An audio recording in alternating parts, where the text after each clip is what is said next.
estudiantes que rugen como los vientos cuando le meten al oído sotanas y regimientos. Muy buenos días a toda la audiencia de Radio Revista Encuentros Pedagógicos, el programa de Renovación Magisterial. Hoy tenemos un programa muy movido, muy interesante, con muchos temas para el interés de todos. Me acompañan nuestro editorialista de cabecera, Néstor Ramírez. Néstor, muy buenos días. Buenos días, Andrés, buenos días, campeón, buenos días, Jorge Luis, muy buenos días a nuestro control master, Giselle y compañía, y muy buenos días a nuestra amable audiencia en Bogotá, Cundinamarca, en todo el país y en muchos lugares del mundo que nos ven y nos escuchan a través de la emisora Mariana 1400 AM y su página web www.emisora Mariana, lo mismo que por nuestra página web de Renovación Magisterial www.renovacionmagisterial.org y lo mismo a través de Face Live. ¿Sí lo dije bien? Sí, señor, Facebook Live. Facebook Live, Renovación Magisterial, nos pueden escuchar en directo o en diferido. Lo mismo en la página web encuentran permanentemente toda la información actualizada sobre la educación de los trabajadores. Muy buenos días. Buenos días, Joel, mi hijo mayor que me acompaña esta mañana en la emisión. Joel, muy bien. Joel, la voz cantante. Buenos días a todos. Ay, qué Gracias, bonito, buenos días, Jorge Luis. Muy bien. Muy buenos días, Andrés. Buenos días, Néstor. Buenos días a todo el magisterio que nos sintoniza a esta hora a través de www.emisora Mariana y a través de los 1400 AM. Bien, entonces Sí, señor, tenemos... vamos a iniciar con un breve audio de uno de nuestros compañeros, de Cristian, de lo que fue su acompañamiento durante la marcha de los maestros de esta semana.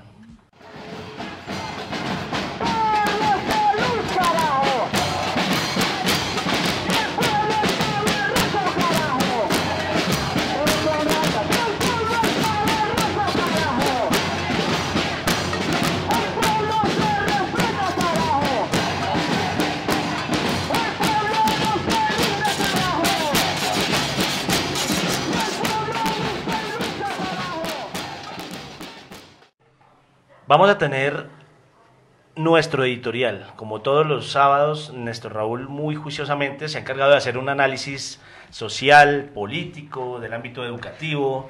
Entonces, vamos a ver qué sorpresa nos trae para hoy, Néstor. Usa la conciencia, latino. No la dejes que se te duerma. No la dejes que muera. Siembra. Si pretendes recoger. Hemos titulado nuestra nota editorial La movilización sí paga. El magisterio colombiano se encuentra en estado de alerta y de movilización desde el victorioso paro nacional de 36 días del año pasado, ante el incumplimiento del gobierno nacional a los acuerdos firmados, principalmente el que se refiere al presupuesto adecuado y oportuno para la financiación de la educación pública.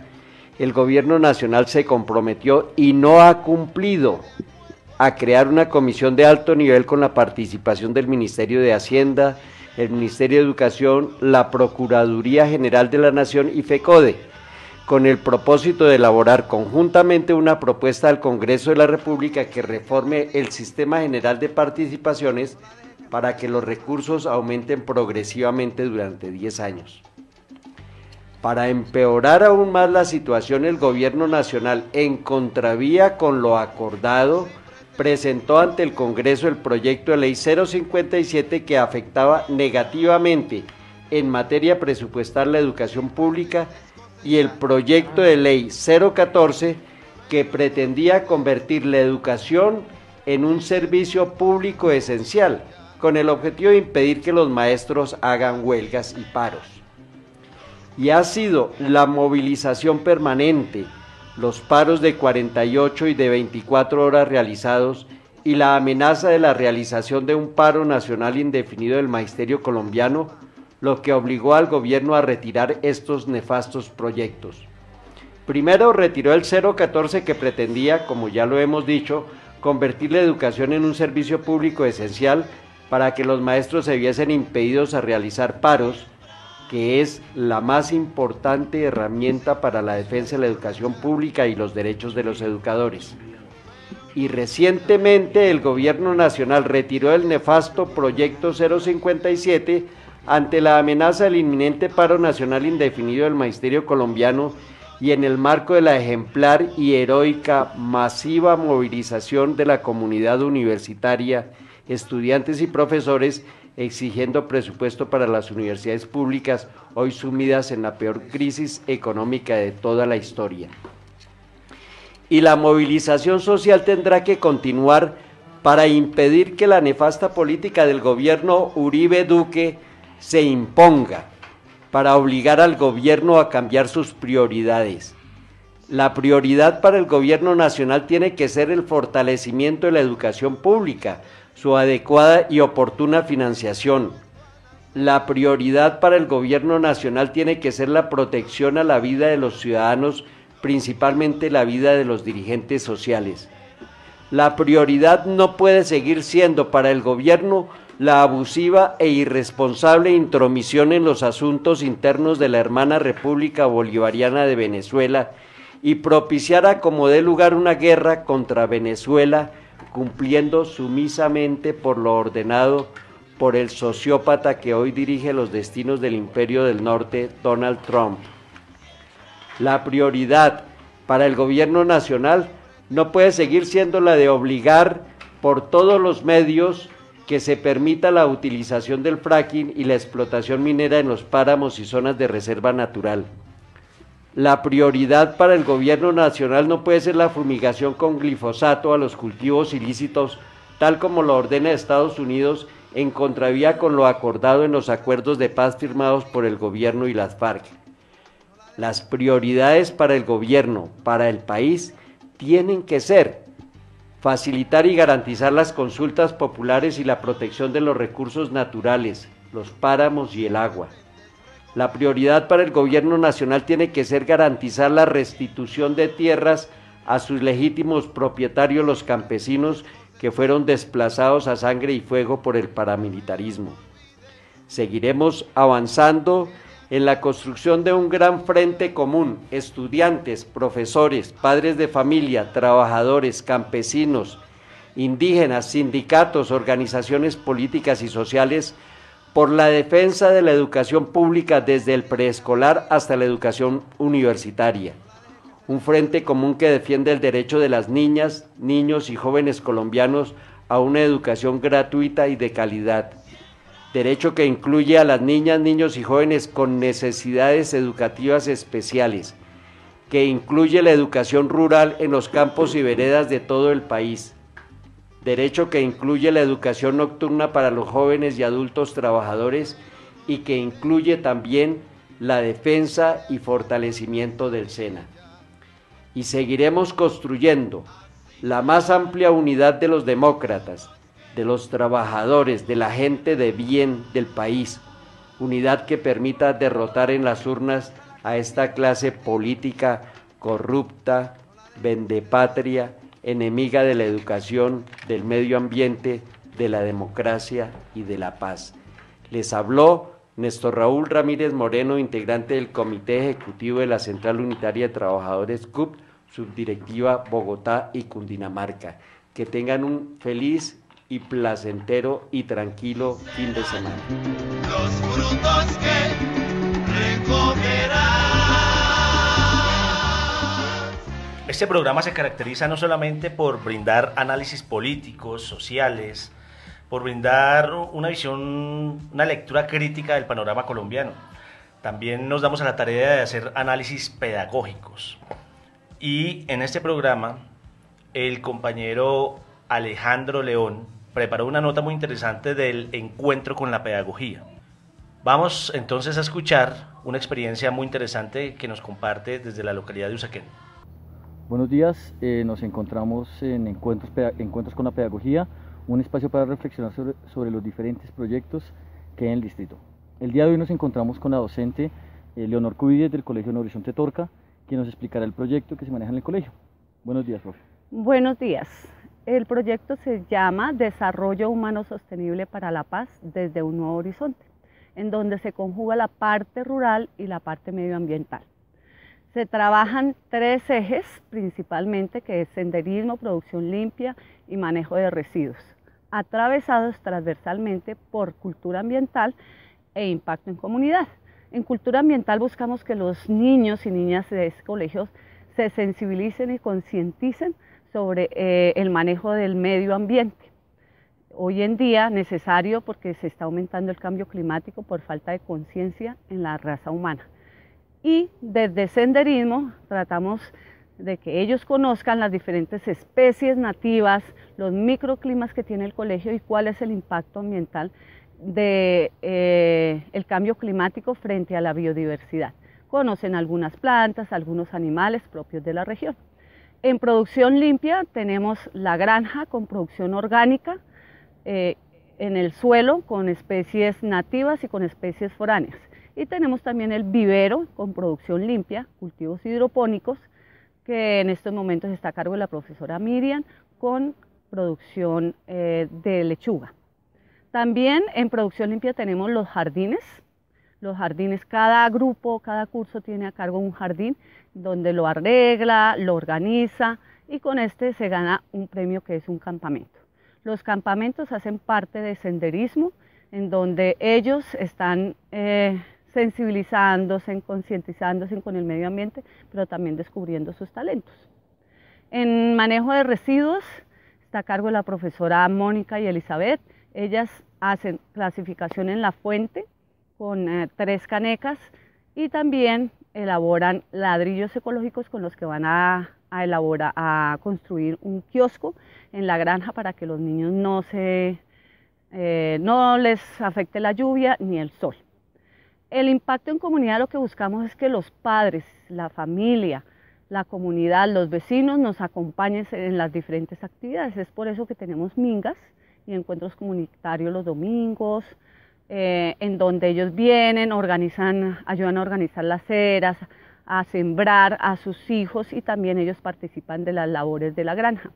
Es muy importante porque muchos de ellos vienen de la región, de regiones campesinas, han sido desplazados o por búsqueda de mejores calidad de vida se vienen para Bogotá y pues ellos disfrutan estas labores aquí en el colegio. Y los que son citadinos aprenden a concientizarse de la gran labor que tienen los campesinos en la producción primaria de nuestra ciudad. La ciudad depende del campo, porque de ahí se obtiene el agua, los alimentos, el aire, y por eso nosotros debemos enseñar a los niños que viven en la ciudad y a las familias de la gran importancia del sector rural en Colombia. Profe, muchas gracias. Una preguntita más. ¿Ese colegio cuántos años tiene y qué impacto cree que es más importante que se ha tenido con los estudiantes directamente? Bueno, este colegio inicialmente empezó en una hacienda hacia el año de 1936, en donde se reunía la comunidad de la vereda. Esta vereda se llama Torca, pertenece al municipio de Usaquén, y en el año de 1941 se legalizó a través de escrituras públicas el funcionamiento del colegio. Inicialmente era un colegio unitario en donde habían cursos de hasta tercero, posteriormente fue escuela nueva hasta grado quinto, y desde el año 1996 está funcionando con el bachillerato. Hemos tenido altibajos, hasta el 2007 fue una institución única, entonces no tenía problemas de funcionamiento. En el 2007 se unió a Saludcop y fue invisibilizado totalmente el proyecto, cosa que ocasionó una gran decepción dentro de los habitantes, porque pues prácticamente son 3 y 4 generaciones que han estudiado acá, y pues hubo un revuelo y una reclamación frente a continuar el colegio y se logró. Ya en el 2015 se unió al Colegio Nuevo Horizonte y desde entonces ha sido de nuevo visibilizado el proyecto con gran impacto y éxito a nivel distrital nacional. Listo. Profe, muchísimas gracias y nos vemos en un próximo encuentro, Encuentros con la Pedagogía. Feliz día. Interesante la nota que acaba de presentar nuestro compañero Alejandro León. Nos vamos a ir a continuación con el encuentro con la música. Vamos en esta ocasión a presentar 3 notas cortas sobre diferentes temas y tenemos una referencia muy particular iniciando. Nos vamos entonces a escuchar la nota a cargo de este servidor. Encuentro con la música. Saludos, colegas y amigos. Esta entrega de Encuentro con la música contiene 3 partes relativas a la fiesta de los niños, la conmemoración del Día Internacional de la Mujer Rural y el paro nacional por la educación adelantado por los estudiantes universitarios de las instituciones públicas del país y por los docentes. El próximo miércoles 31 de octubre ocurrirá un nuevo Halloween. Esa mágica noche llena de seres de ultratumba, héroes y miles de personajes del cine, la TV y en fin, de todos los tiempos. Para ambientar esta fecha, presentamos la colaboración de Andrea Echeverry con Puerto Candelaria en la canción Los Esqueletos. Sobre las ruinas de un monasterio se abren las puertas de un cementerio. Sobre las ruinas de un monasterio se abren las puertas de un cementerio. Vas por aquí, vas por allá, vas por aquí, vas, a medianoche se abre una tumba, sale un esqueleto bailando una cumbia. A medianoche se abre una tumba, sale un esqueleto bailando una cumbia. Vas por aquí. Es importante proteger a nuestra niñez y desde este espacio llamamos al magisterio y a la ciudadanía en general a que durante la noche de los pequeños nos hagamos protectores y cuidemos a propios y ajenos.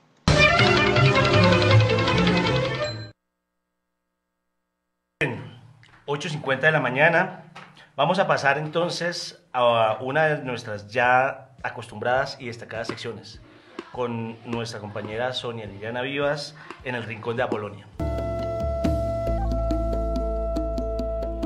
Mano fuerte va barriendo, pone leña en el fogón. Mano firme cuando escribe una carta de amor. La historia de Emilia Pardo Umaña, aunque rica en matices, fue relegada paulatinamente al olvido. Poco se sabe de ella, de sus luchas de género, de su travesía profesional en el periodismo. Poco se entiende cómo su época forjó la personalidad de la cronista que tímidamente es llamada la primera mujer periodista profesional de Colombia, con sus columnas de opinión firmadas por la doctora Kiki o por Ruperta Cabezas. Pese a su gran importancia en la historia del desarrollo del periodismo colombiano, en especial por abrir este campo a otras mujeres, no es reconocida por estas acciones ni ocupa en la memoria el lugar que merece. Por eso, justamente, es que dedicamos el espacio de El Rincón de Apolonia, de hoy y la próxima semana, para hablar de su vida y obra, mostrando que en el periodismo, mujeres como ella dejan huella. Para ello, tomamos como referentes el trabajo de grado de Lina Flores y Pablo Pérez, titulado Emilia Pardo Umaña, vida y obra de la primera mujer periodista en Colombia, 1907 a 1961, de la Universidad de Antioquia del año 2010. Y de la página web del Círculo de Periodistas de Bogotá, el artículo titulado Emilia Pardo Umaña, una periodista con mayúsculas. Bienvenidos y bienvenidas. Nació en Bogotá el 9 de diciembre de 1907, en el seno de una tradicional y conservadora familia santafereña de clase alta. Fue la segunda de 9 hijos, del matrimonio de Luis Pardo y María Umaña. Su hermano Camilo, un año mayor, conocido por su seudónimo periodístico Camilo, fue su gran cómplice, amigo de travesuras y compañero periodista. En 1915, Emilia Pardo Umaña inició sus estudios primarios en el Colegio de las Señoritas Echavarría, en el barrio de Santa Bárbara. En la década del 20, realiza los estudios secundarios en el Colegio Sagrado Corazón. Posteriormente, estudió enfermería en el Centro de Acción Social Infantil y en el Hospital de San José. Luego de recibir la educación que en aquella época se consideraba adecuada para las mujeres de su clase, Emilia Pardo Umaña rompe con la tradición y decide convertirse en periodista, una profesión insólita para una mujer en la historia de Colombia hasta ese momento. A pesar de la oposición de su familia, en 1934, Emilia Pardo Umaña ingresó como redactora de la página social del periódico El Espectador, un medio liberal.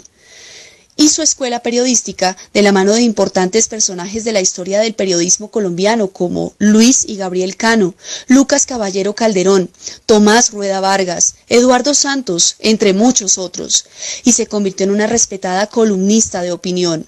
Trabajó también en los periódicos El Siglo, El Tiempo y El Mercurio, al igual que en diferentes revistas como Letras y Encajes, Vida, Cromos, Sábado, América, entre otras.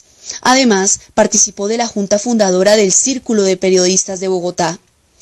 En 1944, Emilia Pardo Umaña pasa a ser columnista del periódico El Siglo, diario conservador. En él, su activismo político y sus columnas en contra del gobierno de turno la hacen acreedora de una persecución política que la lleva, ese mismo año, al exilio en Ecuador y a un consejo de guerra verbal, en el que se le juzga por supuestos crímenes contra la patria. Juicio en el que asume su propia defensa y consigue que la declaren inocente de todo cargo. Para 1951 retorna al país, ya que se hizo amiga de Álvaro Castaño Castillo y participó de la fundación y construcción de la emisora cultural HJCK, El Mundo en Bogotá. La próxima semana seguiremos hablando del legado de Emilia Pardo Umaña.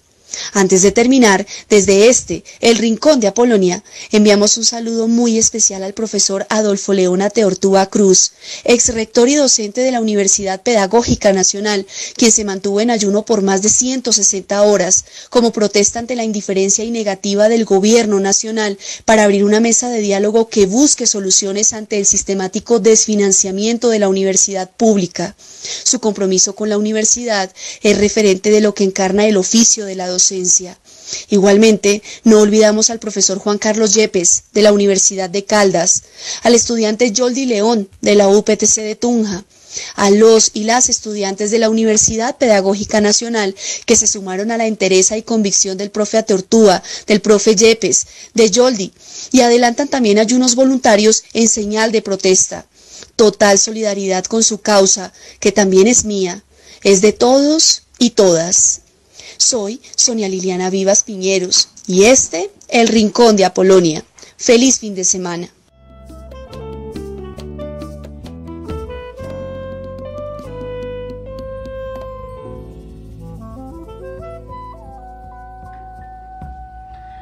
Bien, luego de esta reseña sobre la vida y obra de una mujer importante, y sobre esta referencia también al movimiento estudiantil, tenemos las 9 de la mañana en punto.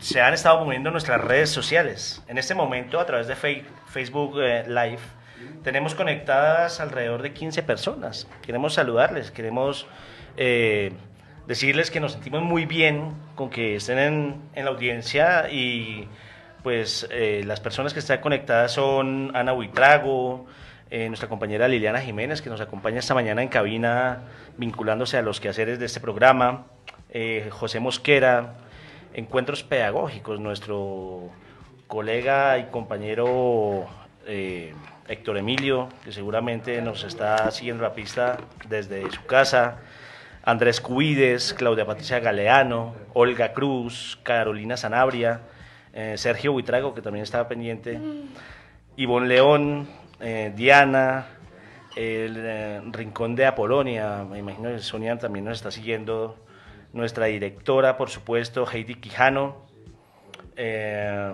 a todos ellos, Raúl Vázquez también ha hecho alguna asomo a nuestra página, y a todos los que están en línea, a todos los integrantes del equipo de Renovación Magisterial que nos están siguiendo, pues un saludo muy especial.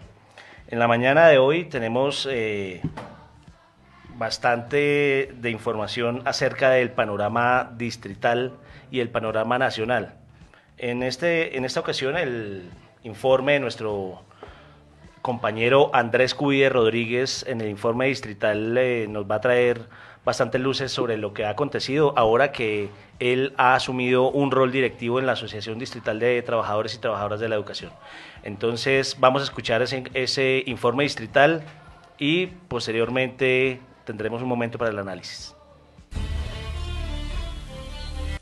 Muy buenos días al Magisterio de Bogotá y a la comunidad educativa. Comienzo por mencionar la magnífica respuesta de la masiva participación del Magisterio bogotano y de Cundinamarca, atendiendo la directriz aprobada por la Junta Nacional de FECODE de paro de 24 horas del pasado martes de 23 de octubre, dado el incumplimiento de los acuerdos pactados en 2017 y 2015 entre el Ministerio de Educación y de FECODE. La citación se hizo a partir de las 9 de la mañana en la plazoleta de la Secretaría de Educación, como constancia de que le exigimos el cumplimiento de los acuerdos ADE Secretaría de Educación y de que la movilización permanente y el paro será el respaldo a la serie de soluciones de los problemas que agobian a la educación pública distrital y al magisterio capitalino, quienes ven desconocidos sus derechos. La multitudinaria marcha que se dirigió por la calle 26 se encontró con los estudiantes de la Universidad Nacional de Colombia, que muy ordenados y por miles y con las artísticas pancartas de cada una de sus facultades nos hicieron calle de honor para después sumarse y engrosar la marcha del magisterio y unificar las consignas de defensa de la educación pública, pero por sobre todo su financiación. Se colmó entonces la Plaza de Bolívar, cumpliendo la tarea nacional de movilizaciones en las capitales. Se realizó la primera reunión con la secretaria de Educación Claudia Puentes y la Junta Directiva de la ADE el pasado miércoles 24 de octubre.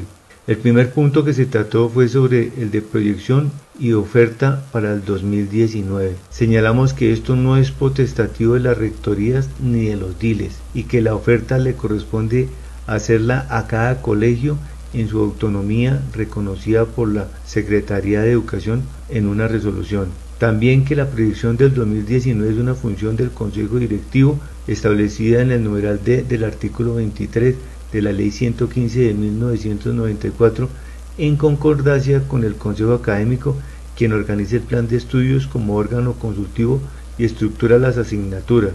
Deben mirar también su capacidad instalada e invitar a la prematrícula desde cada colegio para evitar la negación de los cupos y colocar avisos de disponibilidad de cupos por grados. La ADE proporcionará la publicidad en los colegios que así lo soliciten. Igualmente, la SED emitió la resolución 1967 del 17 de octubre de 2017, con la cual reglamenta los traslados para el 2019. La primera observación es la que se emitió sin jornada, y tal como lo expresé, es que se trata de preparar el terreno para implementar las jornadas únicas y jornadas extendidas, pudiéndose dar entonces la ilegal jornada global. Esto en el marco de los procesos llamados Pacto de Cobertura para Jornada Única y Jornada Extendida, de las que me referiré más adelante. También hice la observación de que la oferta está basada en lo que atienden en su mayor parte los provisionales, lo que muestra de manera clara que existe una necesidad real y permanente de docentes, por lo que se debe garantizar la prórroga de los provisionales actuales para evitar el cambiazo. La Junta Directiva entonces hizo las siguientes solicitudes: que se modificara la resolución y se colocaran las respectivas jornadas para que sean de conocimiento de los docentes en las solicitudes de traslado. Aclarado también de parte de la ADE de que las jornadas legales son mañana, tarde y noche. Que debe suprimirse la condición de dependencia económica en el caso de traslado para atender padres, cónyuge, hijos o hermanos que requieran cuidado permanente o con dificultades de salud. Eliminar el traslado que se utiliza para dirimir conflictos, ya que tendría el carácter de acoso laboral, y los traslados discrecionales sin el debido proceso. Que debe quedar explícito que las permutas se pueden realizar durante todo el año. También que los docentes que actualmente se encuentran ubicados en jornada nocturna también pueden solicitar traslado a la misma jornada nocturna. Eliminar los ítems que otorgan a la rectoría la decisión unilateral sobre los docentes que sobran. En cambio de esto, en todos los procesos de traslado de manera general se debe respetar el debido proceso basado en los diagnósticos y conclusiones y decisiones del gobierno escolar respecto a proyección y a plan de estudios, y el referente a que las controversias en el tema de traslados se resuelvan con el manual de convivencia. Esto se debe eliminar, ya que el manual no debe contener aspectos de orden laboral por estar estos ya contenidos en la normatividad laboral docente.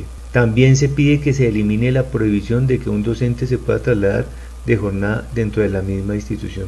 El otro tema candente es el de la jornada única y la jornada extendida. Existe lo que la Secretaría llamó el Pacto de Coberturas para el 2019, que se refiere el primero a la figura de la jornada única, a la cual le agregan actividades complementarias, y también la solicitud de actividades de extensión para jornada extendida en el 2019, es decir, para colegios que van a implementar la jornada extendida en el año entrante.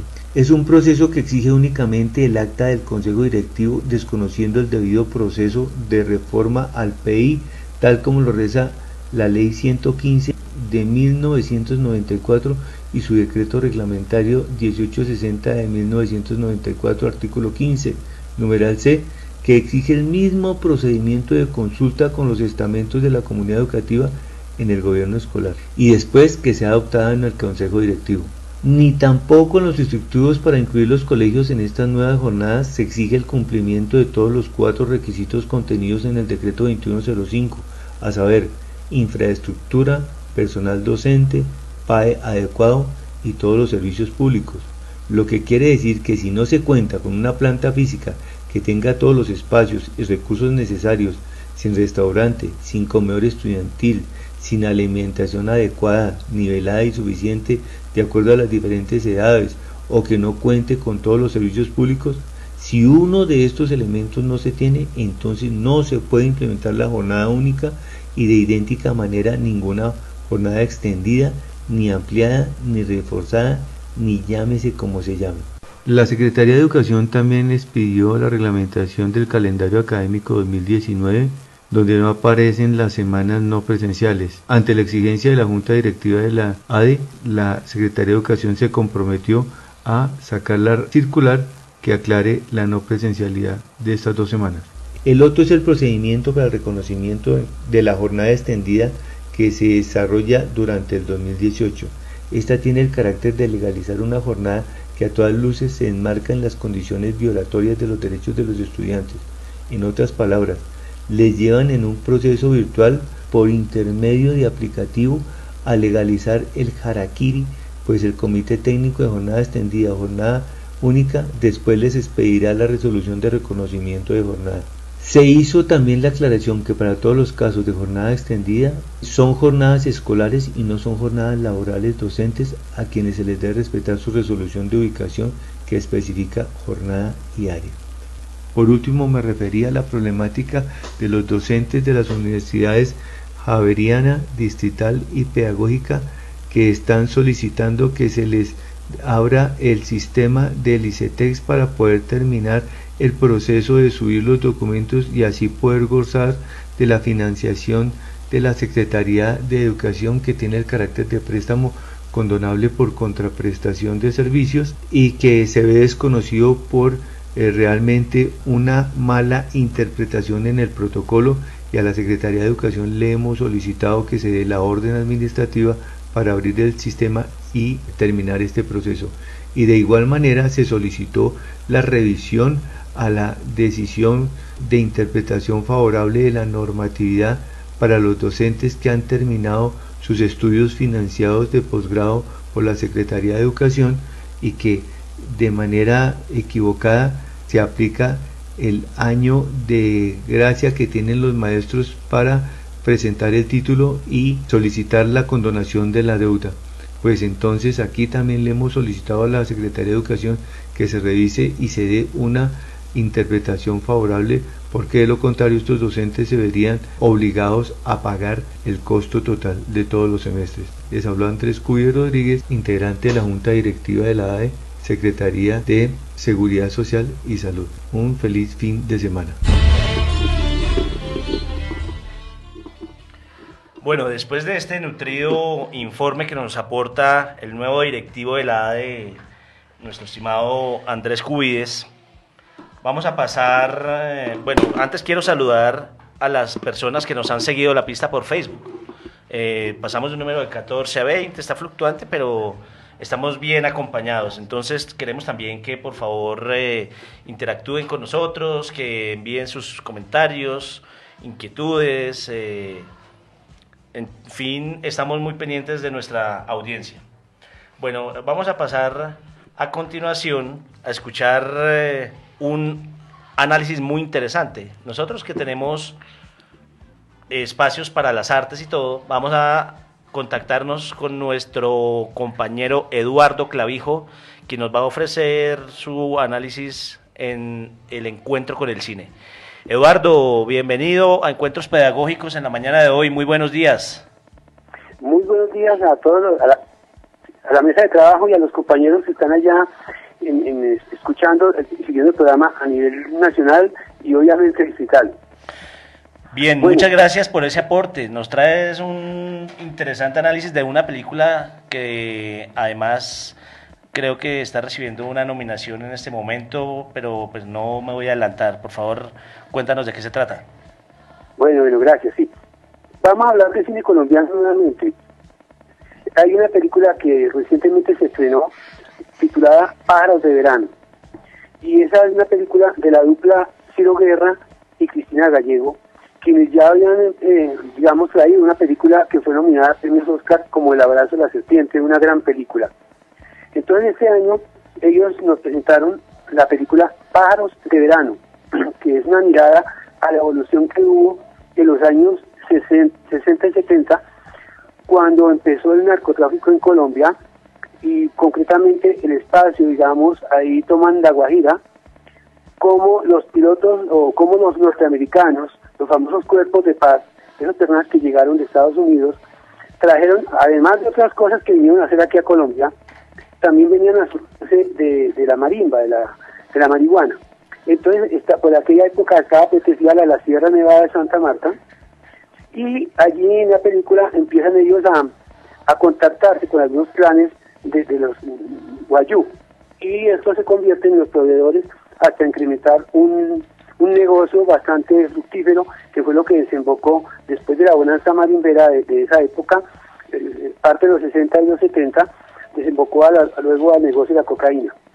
Entonces el marco histórico de la película es cómo el narcotráfico empieza a permear a las comunidades guayú.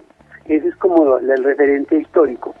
Y es importante tener en cuenta que la película hace un análisis o da una visión etnográfica, en el cual se tratan aspectos como los bailes que hay allí, los rituales, además del proceso en el cual una niña se vuelve mujer en ese proceso, que es muy importante mirarlo ahí en la película, la importancia de los palabreros como autoridades que van a dirimir los litigios entre los miembros de la comunidad. Los palabreros eran una autoridad, poseen sabiduría y una autoridad pues ante la comunidad. Eso es importante tener ese referente etnográfico.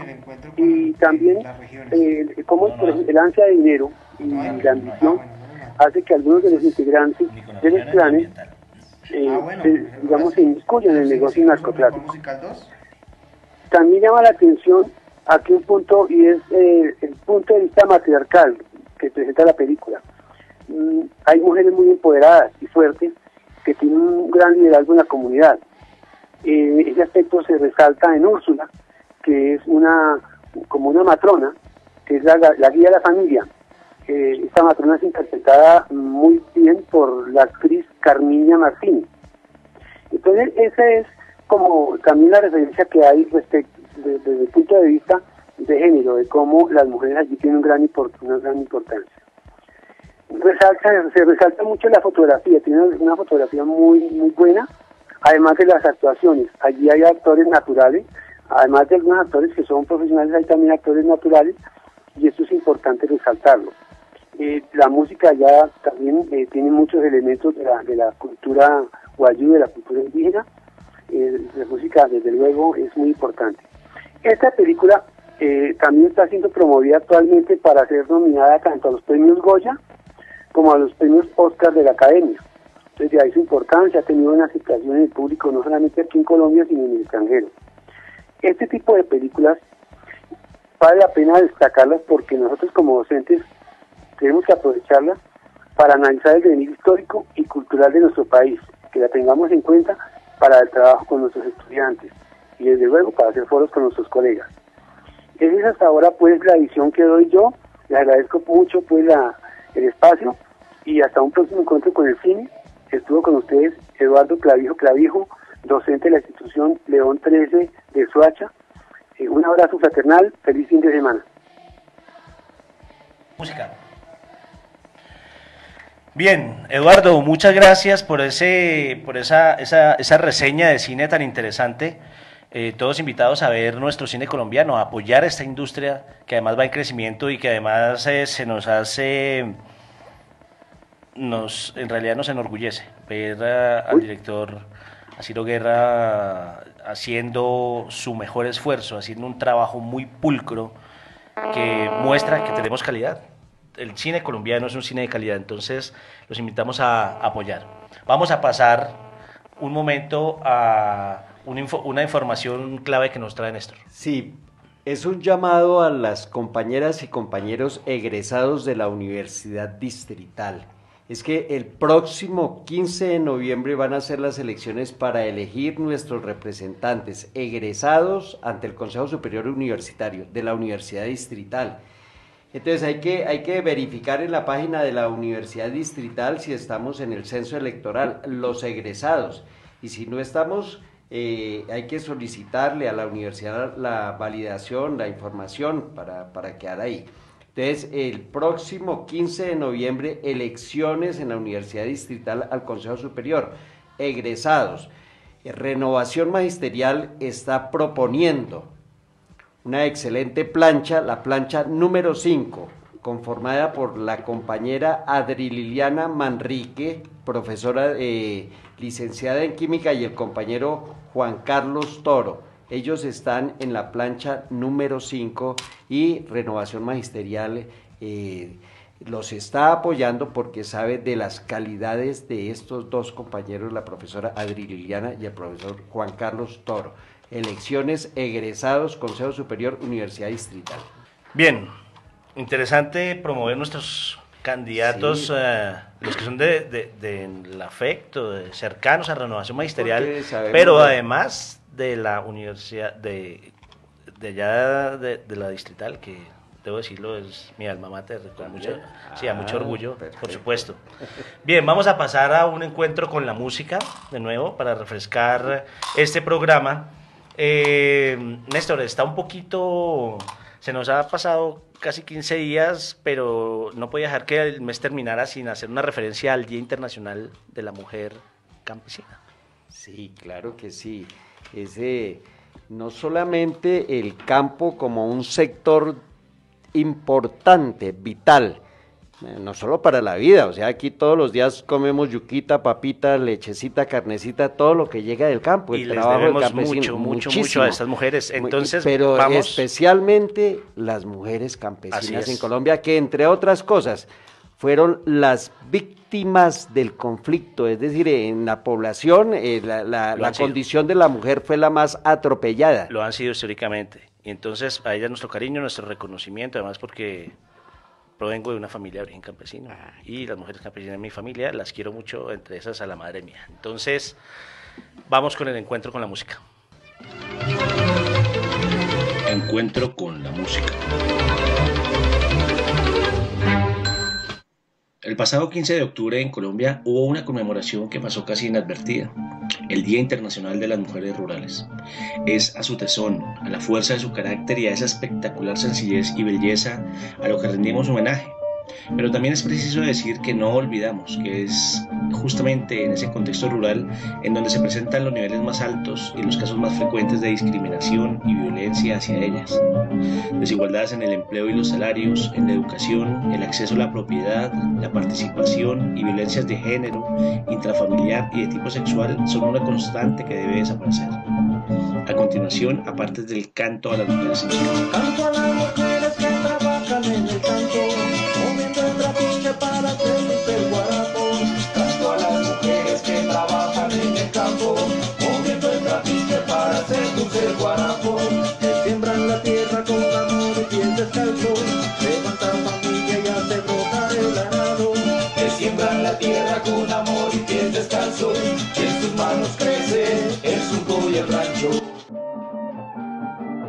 Gracias, mujeres campesinas, por ayudar a calmar el hambre en los hogares colombianos. Gracias por ayudar a sembrar nuestros campos. Gracias por ser parte activa de la supervivencia de nuestra gente. ¡Que viva la mujer campesina!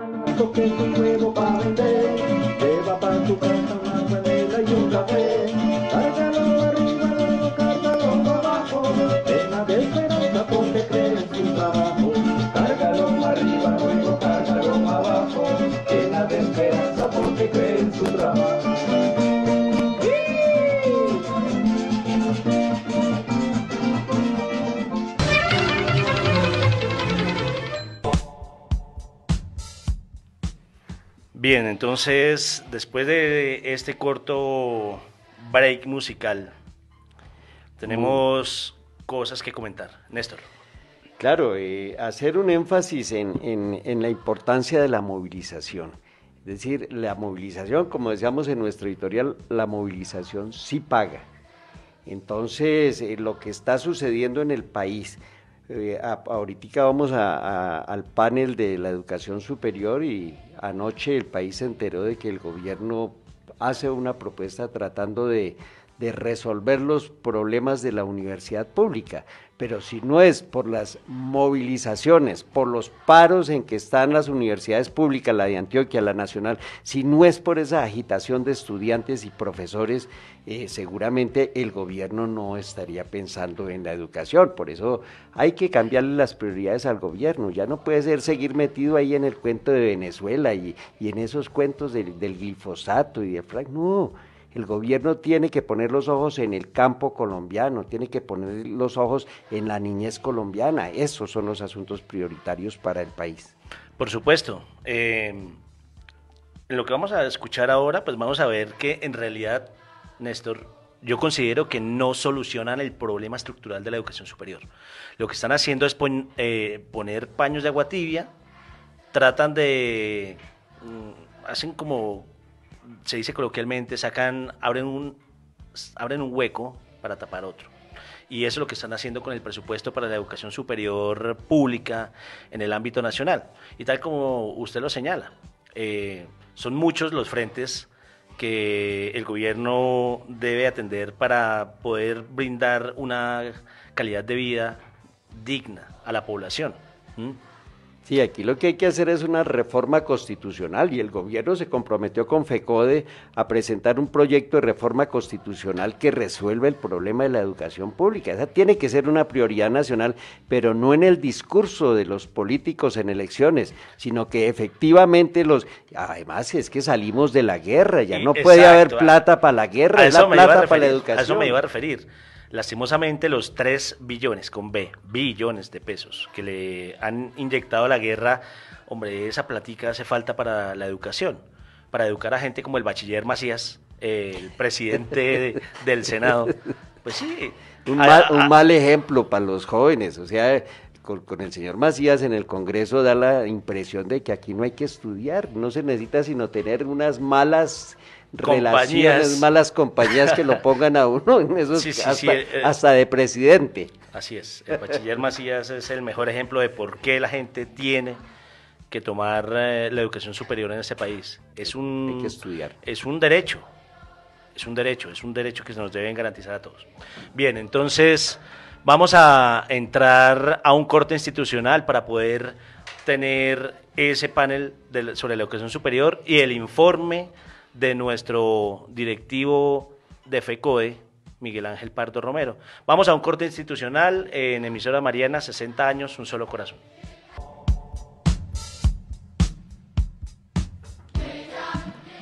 Bien, tenemos las 9:30 de la mañana. Como lo habíamos anunciado, tenemos un panel bien interesante, la opinión de estudiantes que nos van a dar un panorama de lo que venía sucediendo, pero también de lo que ha ocurrido, tal como lo comentábamos con Néstor antes del corte institucional. Entonces, para eso vamos a tener a Carlos Rojas, un estudiante de la Universidad Nacional, vamos a tener a Carlos Mosquera, de la Universidad Distrital, integrante del CONSEC, y nos va también a dar su impresión del asunto Ángel Pérez Martínez, un especialista en asuntos de la educación, un experto consultor en temas de educación y ex subsecretario de Educación de Bogotá. Entonces, vamos a escuchar lo que nos decía Carlos Rojas en el marco de la protesta del 17 de octubre.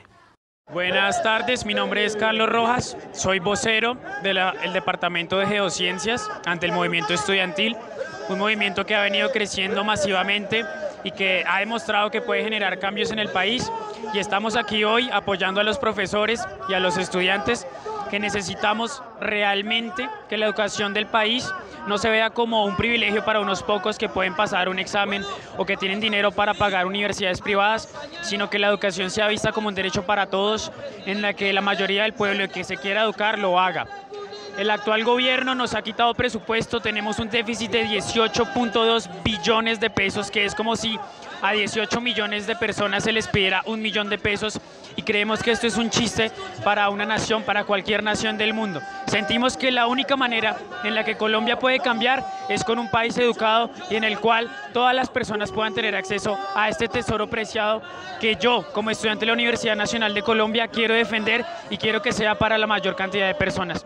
Nos comprometemos como Departamento de Geociencias a seguir luchando y a seguir en pie de lucha, y les solicitamos a todas las personas que se unan a esta causa, porque no podemos bajar los brazos, no podemos echarnos a las petacas cuando el gobierno nos dice que no, cuando le reclamamos un presupuesto que es justo. Es la hora de agudizar la protesta, de hacernos sentir cada vez más y de hacer que este país tenga una educación digna como sus personajes, como sus habitantes, dignos. Educación digna para gente digna. Muchas gracias por el tiempo.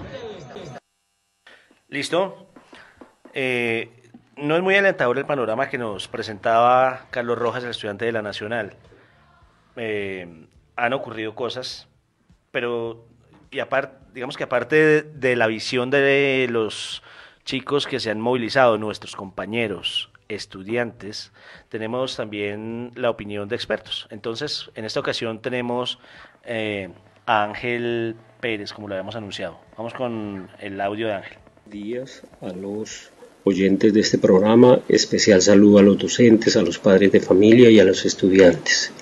Aprovecho la oportunidad para felicitar a Fabio Arias y a Miguel Pardo por su reciente apoyo para que ellos llegaran a las juntas directivas de FECODE y de la CUB.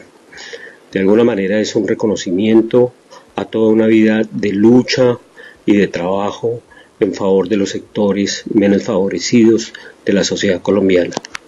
Hoy voy a hablar de un problema muy grave, y es el tema de la financiación de la educación.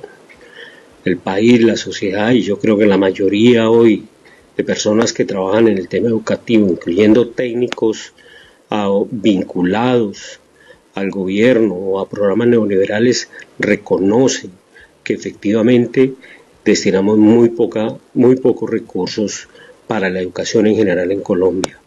En recientes foros a los cuales he asistido me ha impresionado que la Fundación Compartir y Empresarios por la Educación, por ejemplo, han planteado que por lo menos se requiere incrementar a 6 puntos del PIB el gasto educativo.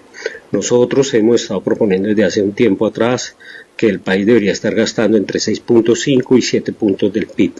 Es decir, que al gasto actual habría que agregarle más o menos entre 18 y 24.5 billones adicionales.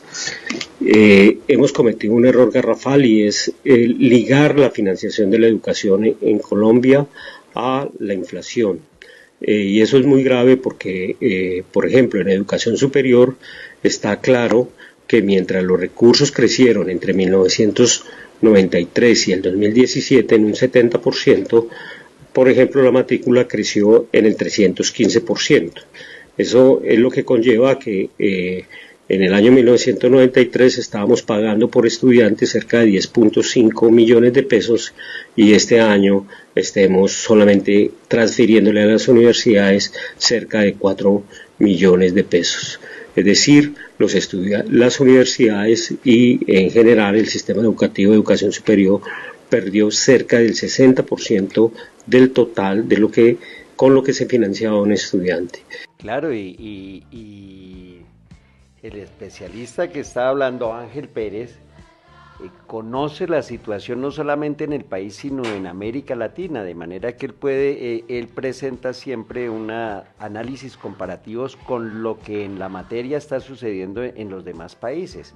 Es decir, y frente a ello es donde el toque de alarma de que Colombia está en la obligación de aumentar el rubro presupuestal para la educación pública si quiere ponerse a la altura de los más rezagados de América Latina. En el sistema general de participaciones, pero también como porcentaje del PIB. Claro, es que precisamente tiene que estar eso relacionado. El aumento en el sistema general de participación tiene que tener una proporción más significativa dentro del Producto Interno Bruto. Eso es así. Así es. Entonces, lo que ocurrió anoche, pues es bastante llamativo. Ya hemos dicho que no resuelve el problema estructural de la educación, pero pues escuchémoslo de la voz de un integrante del movimiento estudiantil para poder dar a conocer a la audiencia qué es lo que está ocurriendo. Entonces tenemos en la línea a Carlos Mosquera, un representante estudiantil de la Universidad Distrital e integrante del CONSEC. Carlos, bienvenido a Encuentros Pedagógicos, muy buenos días. Andrés, buenos días. Néstor, buenos días. Carlos, sabemos que usted y el Consejo Nacional Superior Estudiantil de Colombia, el CONSEP, como una forma de organización de estudiantes dentro del, no solamente de la universidad, sino del sector de secundaria también, han estado ustedes muy presentes, actuando, movilizándose junto con los demás estudiantes del país y profesores, de tal manera que sabemos que usted está enterado de lo que viene sucediendo. Ayer el país presenció por los medios de comunicación pues las declaraciones del presidente Iván Duque, en el que se habla de un acuerdo, de una propuesta del gobierno a los rectores, desconociendo pues a los estudiantes, que ya ahí de entrada uno se preocupa, porque los estudiantes se movilizaron, fueron los que dieron la señal de alarma, lo hicieron de la mejor manera, de manera pacífica, enseñándole a la población cuál es el camino y todo, pero no hace referencia a los estudiantes, sino que es una propuesta a los rectores. ¿En qué consiste esa propuesta, Carlos? ¿En qué consiste la propuesta que el gobierno le hace a los rectores y cómo quedaría la educación ahí y qué se conoce pues de la respuesta de los estudiantes frente a ello? Bueno, pues primero que todo hay que decir que pues la propuesta no soluciona el problema fundamental de la educación, que es una financiación adecuada. En ese sentido, son pues 3 puntos que se pactaron fundamentalmente, en donde pues se garantiza que el próximo año habrá un incremento del IPC más 3 puntos para el tema de funcionamiento, por cuestión de las transferencias que hace la nación, y de igual manera durante los 3 siguientes años se hará un aumento del IPC más 4% del presupuesto. En segunda medida, pues nos hablan es de un aumento de aproximadamente 1 billón de pesos que viene del presupuesto o del Sistema General de Regalías, pero que sin duda alguna pues no garantiza que se solucione el problema fundamental de la educación, pues que ya hace parte del tema de que es una deuda histórica de 18 billones de pesos y que se necesitan aproximadamente 4.5 billones para que las universidades y el SENA puedan continuar funcionando de manera adecuada durante este año y el próximo año. Entonces no es una propuesta que satisfaga de manera adecuada o sustancial las exigencias de los estudiantes. Bien, por Carlos. Carlos. De los estudiantes, señor. Sí. Pues justamente quería preguntar qué suena, qué voces hay al interior del movimiento estudiantil a partir de eso. ¿Qué dicen las organizaciones? ¿Qué se dice en el CONSEC, pero también en los demás? ¿Qué se ve venir?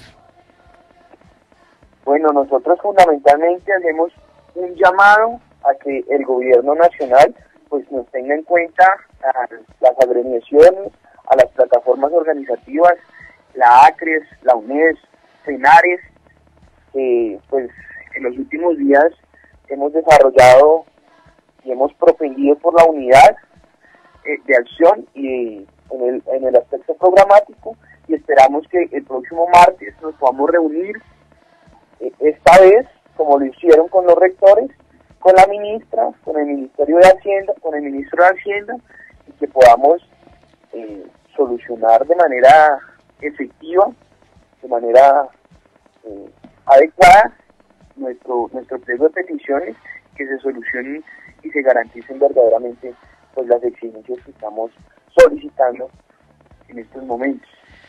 Hacemos el llamado a que también, pues obviamente, se nos tenga en cuenta. Hacemos una crítica al gobierno nacional porque pues fue un acuerdo firmado únicamente con las directivas. Sin embargo, quienes más se han movilizado y quienes hemos tratado de desarrollar lo más posible este paro nacional, pues somos los profesores y los estudiantes. Listo. Carlos, agradecemos muchísimo ese análisis, esos aportes. Quedamos muy a la expectativa de la reunión que se va a dar y, por supuesto, desde Renovación Magisterial y desde Encuentros Pedagógicos estaremos haciendo el acompañamiento y, por supuesto, serviremos como un canal de comunicación para las opiniones y las demandas de nuestros estudiantes. Carlos, mil gracias y buen día. Vale, a ustedes, y hacemos el llamado también a movilizarnos el 31 de octubre en la gran jornada de movilización que tendrá pues característicamente el tema de el desarrollo del arte, la cultura, con el tema del Halloween, por supuesto. Bueno, gracias. Muchas gracias y buen día. Bueno, Andrés, vamos a saludar a los que nos están mirando o nos están viendo en este momento por Facebook Live. Tenemos a Alejandro León, a Walter Alonso Rodríguez, a Liliana Jiménez Rodríguez. Tenemos a Ulises García que nos escribe: felicitaciones por esta temática a nivel nacional. El problema de nuestro país es la falta de educación. Por ello, lo apostamos desde Chocó a la unidad en función de exigir este derecho fundamental desde la transición hasta la educación superior. Esto nos saludan desde Chocó, mire, nos están mirando desde allá, y tenemos también a Dolly Marcela Carrillo. Excelente, excelente. Y tiende a aumentar la audiencia y, por supuesto, en muy poco tiempo nos van a estar observando desde otras partes del mundo. Bien, entonces vamos a tener nuestro tercer encuentro con la música y posteriormente tendremos nuestro informe de carácter nacional. Vámonos al encuentro con la música. Encuentro con la música. La defensa de la educación pública en el país, en todos sus niveles, permitió presenciar y participar de jornadas de protesta y paros de los estudiantes universitarios y de los docentes a lo largo y ancho del país durante este mes de octubre. En medio de estas extenuantes jornadas, siempre hay tiempo para el arte y la cultura, expresiones que refrescan ese ímpetu con el que se exigen los derechos en las calles. Queremos aquí mencionar el trabajo de La Batucada Revolucionaria. Este es un grupo de docentes del sector público en Bogotá, hombres y mujeres de diferentes colegios que se han unido para entonar cantos y arengas que reflejan las demandas de los docentes para defender la educación pública y por un trabajo digno. Les compartimos un fragmento de La Cumbia de los Maestros.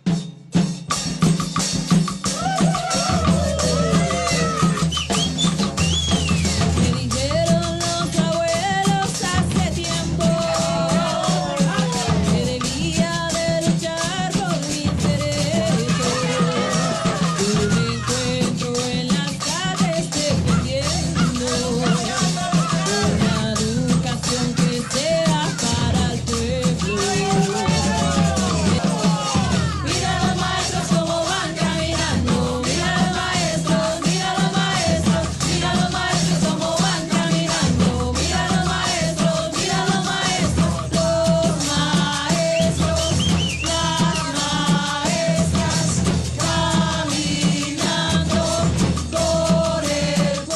Esta iniciativa se originó en 2015 con instrumentos reciclables y rudimentarios y se ha ido alimentando del talento y las ganas de varios colegas que participaron también en la lucha del 2017 y se mantienen activos y presentes en las manifestaciones magisteriales de Bogotá. Para Encuentros Pedagógicos, la radiorrevista de Renovación Magisterial, les habló Andrés Ballén Rojas en el Encuentro con la Música.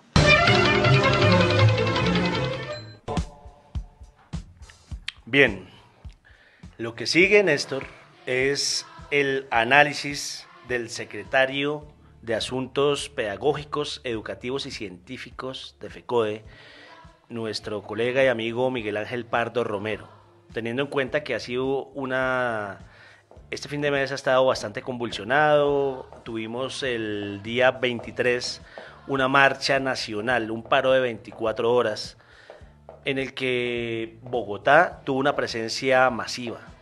También nos acompañaron colegas de Cundinamarca y de otras zonas del país, pero Bogotá se lució este 23.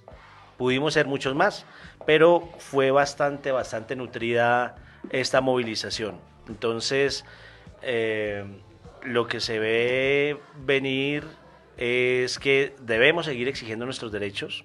Muy probablemente vamos a volver a las calles una y otra vez en tanto no haya voluntad política de parte del gobierno para la financiación de la educación pública, porque el tema no es solamente universitario. En los niveles de preescolar, básica y media tenemos grandes deficiencias. Sí, claro, y debe quedarle claro al gobierno nacional que la Federación Colombiana de Trabajadores de la Educación tiene una capacidad de convocatoria a la cual responden los maestros de una manera muy disciplinada, y son más de 300.000 maestros del país. Y el otro asunto es que no solamente se trata de garantizar el derecho de las niñas, niños y jóvenes colombianos a una educación de calidad, sino que es que la educación es un baluarte de la nación. La educación es la palanca que nos va a permitir salir del atraso, del subdesarrollo y encontrar el camino hacia el progreso y la paz. Eso es un asunto que hay que tener muy en cuenta. Todo pasa y todo queda, pero lo nuestro es pasar haciendo caminos sobre la mar, nunca perseguí la gloria. Miguel Ángel, muy buenos días, bienvenido a este último segmento de Encuentros Pedagógicos. Muchas gracias por aportar el informe nacional. ¿Qué hay para comentar, Miguel Ángel? Bueno, saludo al mechudo del rol, compañero Andrés Ballén, representante de los maestros del Comité de Formación Docente del Distrito, un escenario muy importante del cual hemos logrado bastantes avances y esperamos resistir a las intenciones del gobierno de Peñalosa de debilitar ese programa de formación que impulsamos desde el 2006. Y a toda la comunidad y al magisterio de Colombia un abrazo. Pues en primer lugar, condenar los asesinatos y atentados de que se han producido esta semana contra líderes y lideresas sociales. El compañero José Domingo Uclé, de la etnia Nasa en Cauca, el resguardo de Feliciano Valencia, el feminicidio de Ana Isabel Tamayo, el 23 de octubre también, en el colegio rural La Cejita, en el municipio de Santa Rosa de Osos, en Antioquia, y el atentado, que por fortuna salió ileso, al rector Eduardo Ahumada, saliendo de su colegio el 23 de febrero de Fundación Magdalena. Y por supuesto, rechazar las calumnias a las direcciones y a las asociaciones como la ADE y FECODE, que se produjeron al término de la entrevista, al debate en la W Radio, en la ocasión pasada, en el debate que hubo entre el columnista de derecha, Juan de Subiri, y el presidente de FECODE. Fueron agresiones muy bravas contra la federación, acusando al magisterio, a las direcciones del magisterio, prácticamente de terroristas.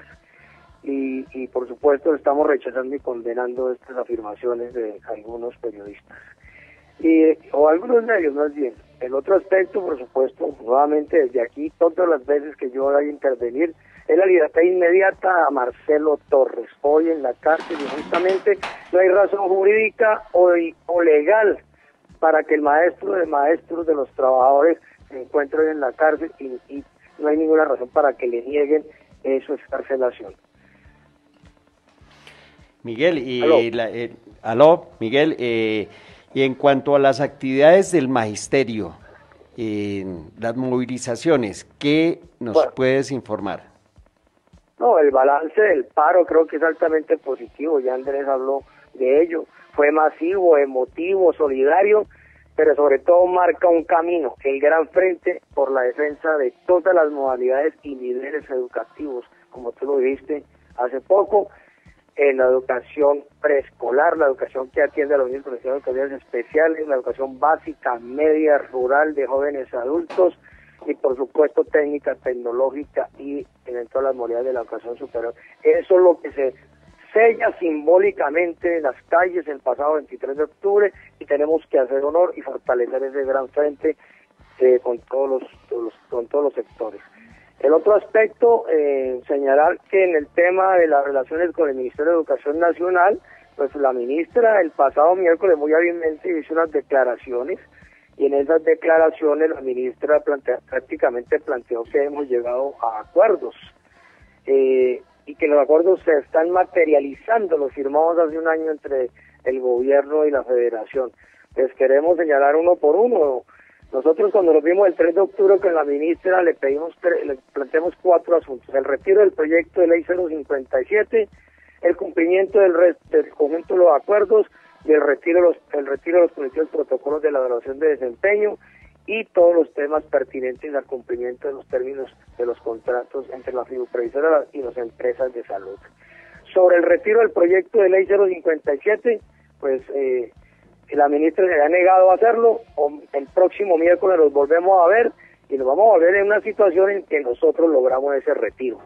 Y en ese sentido vamos a exhibir la comisión de alto nivel. La ministra la anunció, pero lo que nosotros queremos saber es cómo se integra y el alcance, porque nosotros queremos que en esa comisión tenga una comisión que pueda tener un alcance hacia todos los representantes y líderes y lideresas de los más de 1.100 municipios y por supuesto a todos los sectores involucrados en el tema de la financiación de la educación, el agua potable, el alimento básico y la salud, por supuesto. Bueno, Miguel. Sí, dime. Sí, gracias. Queremos preguntar también sobre ese tema que nos inquieta muchísimo y es el acuerdo al que llegaron los rectores y el gobierno nacional. ¿Cuáles comentarios tienes sobre eso? Bueno, creo que el objetivo principal del gobierno fue abrir una tronera en el movimiento y en la comunidad universitaria. Creo que es evidente que es insuficiente, las cifras que estaba planteando el maestro Ángel Pérez son importantísimas, lo que señalaba el compañero Carlos Mosquera es insuficiente, pero nosotros tenemos que tener una cosa clara, no debemos cambiar el objetivo. Si bien hay una dificultad, los rectores no representan a los estudiantes, etcétera, el objetivo ahorita no son los rectores de la educación pública, sino sigue siendo el gobierno. En ese sentido, acompañaremos la decisión de los estudiantes de mantener el paro y de los profesores y por supuesto exigimos al gobierno no solamente recibirlos, sino darle una salida al movimiento universitario y al pliego de peticiones que hoy sigue siendo vigente y está sobre la mesa. También sería muy interesante conocer la opinión de los rectores que no firmaron ese acuerdo entre el gobierno y el Ministerio de Educación. Por supuesto. Bueno, le haremos seguimiento a eso, como le haremos seguimiento también al comportamiento del movimiento estudiantil, pues dada su inconformidad. Caminante no hay camino, se hace camino al andar, golpe a golpe, verso a verso. Y con esto cerramos. Les agradecemos mucho a las personas que nos acompañaron a través de Facebook Live, a las personas que están en sintonía por el radio. Les invitamos a que visiten nuestras redes sociales, la página renovacionmagisterial.org. Mil gracias a todos. Estuvimos Jorge, el poeta, Liliana, Néstor y quien les habla, Andrés Ballén, en la conducción. Feliz día para todos.